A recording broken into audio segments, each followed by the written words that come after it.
Which class needs to make the first move at work to talk about the unwritten rules for people from low-income backgrounds? Hi, I'm Dr. Anna Kalchman. I'm an industrial organizational psychologist, and I research the unwritten rules of work for people from low-income backgrounds. I haven't conducted a study to answer process times or initiate conversations first, but I'm going to answer this based on what I know about how culture operates within marginalization versus privilege. And I just lost a couple people there, but for those who stayed, hear me out. Almost all of us have marginalization and privilege in some way. So we tend to lean more than others in some ways, but for example, there are white men who have money who are also disabled. There are black women who are extremely wealthy. These things exist within the same people, and that's why my first study was on white men from low-income backgrounds and why I purposefully looked at that population, because it was how does class operate as a marginalization even with other privileged identities. Many of us are quick to tell people where we are marginalized. We are not willing to look at where we are privileged. And I speak for myself included in that. Privilege is when you have a lack of barriers in front of between you and a desirable outcome. It doesn't mean you shouldn't have the outcome. It just means there's a lack of barriers.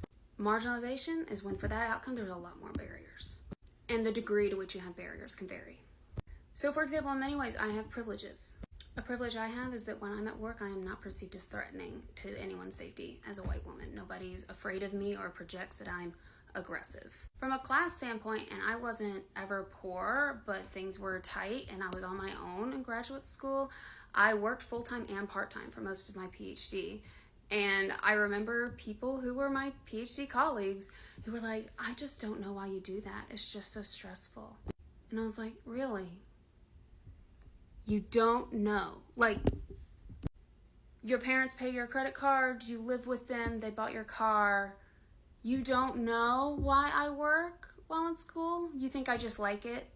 You think I just like that it's taken me longer to graduate because I'm just a workaholic? But if I only focus on that experience and not on the areas that I have privilege, I cannot help anybody. Because the privileged people have to make the conversation happen. So in the case of class at work, for class cultures, it's going to take the upper middle class deciding to be inclusive of people from different class backgrounds. But they're not going to know how to do that without listening to the voices of people from working class backgrounds. So we also have to speak up. So to me, the question isn't who does it first and what's the process time.